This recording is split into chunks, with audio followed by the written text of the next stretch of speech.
اللہ کے رسول حضرت محمد مصطفیٰ صلی اللہ علیہ وآلہ وسلم بار بار امام حسین کو بلند کر کے دنیا کو یہ بتاتے تھے کہ یہ حسین مجھ سے ہے اور میں اس حسین سے۔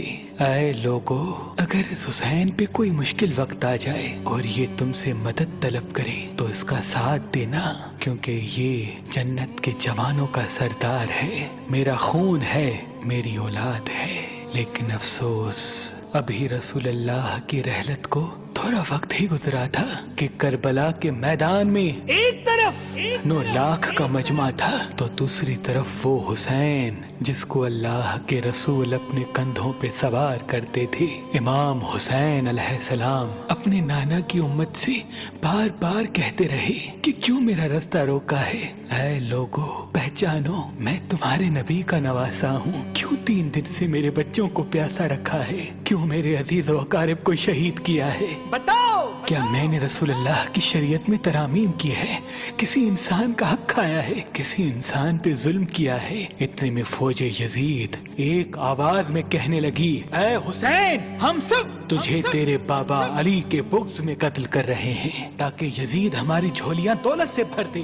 امام حسین نے فرمایا، اے لوگو، آج جس اسلام کا علم تمہارے ہاتھوں میں بلند ہے، یہ علم میرے بابا علی نے بلند کیا، مت بھولنا۔ خیبر و خندق میں اگر علی نہ ہوتے تو اسلام کی فتح ناممکن تھی۔ وہ علی جس نے پوری زندگی اسلام کی تبلیغ کی، حق کو بلند کیا، رسول اللہ کی حفاظت کی، آج اس علی کو یہ اجر دے رہے ہو۔ اے لوگو، بتاؤ، اللہ کے رسول نے بار بار میرے بابا علی کا ہاتھ بلند کر کے فرمایا تھا کہ جہاں حق ہوگا وہاں علی ہوگا، جہاں علی ہوگا وہاں حق ہوگا، اور آج اس علی اور اولاد رسول کو یہ اجر دے رہے ہو۔ اتنے میں یزید کی فوج کے سپہ سالاروں نے دیکھا کہ کہیں فوج میں بغاوت نہ ہو جائے۔ اے شمر، کیا دیکھ رہے ہو؟ حملہ کرو۔ بس لاکھوں کی فوج نے جب رسول اللہ کے نواسے پہ حملہ کیا، امام حسین علیہ السلام نے اللہ کا نام لیا اور ذوالفقار کو نیام سے نکالا۔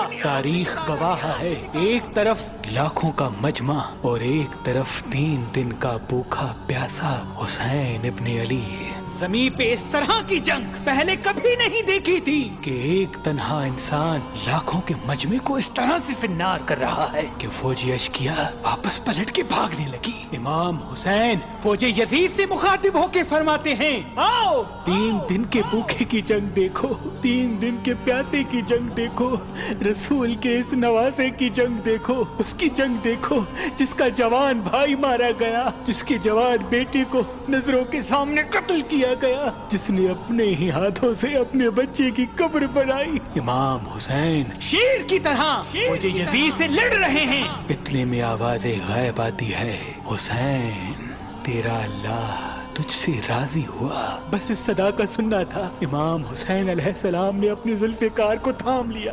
اتنی میں عمر بن سعد کہتا ہے، شمر، کیا دیکھ رہے ہو؟ یہ علی کا شیر ہے، اس کو مات دینا ناممکن ہے، جاؤ خیموں کو آگ لگا دو۔ بس کچھ ظالموں نے بیبیوں کے خیموں کو آگ لگا دی اور کچھ امام حسین کو دور سے تیر مارنے لگے۔ امام حسین کبھی بیبیوں کے خیموں کی طرف بڑھتے ہیں، کبھی فوج کی طرف جاتے ہیں۔ عمر بن سعد اور شمر نے فوج کو 4 حصوں میں تقسیم کر دیا اور یہ کہا کہ کوئی بھی حسین کے قریب نہ جائے، جس کے پاس جو جو چیز ہے وہ دور سے حسین کو مارے۔ جس کے پاس نیزہ تھا اس نے نیزہ مارا، جس کے پاس تیر تھے وہ تیر مارتا رہا، جس کے پاس برچیاں تھی وہ برچیاں مارنے لگا۔ تاریخ نے لکھا جس کے پاس مارنے کے لیے کچھ نہ تھا وہ کربلا کی گرم زمین سے مٹی اٹھا کے امام حسین کی طرف پھینکتا رہا۔ امام حسین کے جسم مبارک پہ ہزاروں زخم لگتے رہے، آپ کے جسم مبارک پر اتنے تیر تھے کہ آپ کا جسم مبارک نظر تک نہیں آ رہا تھا۔ بس جیسے ہی نواسائے رسول گھوڑے کی زین سے زمین پہ آتے ہیں، فوج یزید جھومنا شروع کر دیتی ہے، لیکن اتنے میں وہ گھوڑا جس پہ آپ سواری کیا کرتے تھے وہ امام حسین کے چاروں طرف گھومنا شروع کر دیتا ہے تاکہ ان تیروں سے میں اپنے آقا حسین کو بچا لوں۔ وہ گھوڑا دوڑ ہی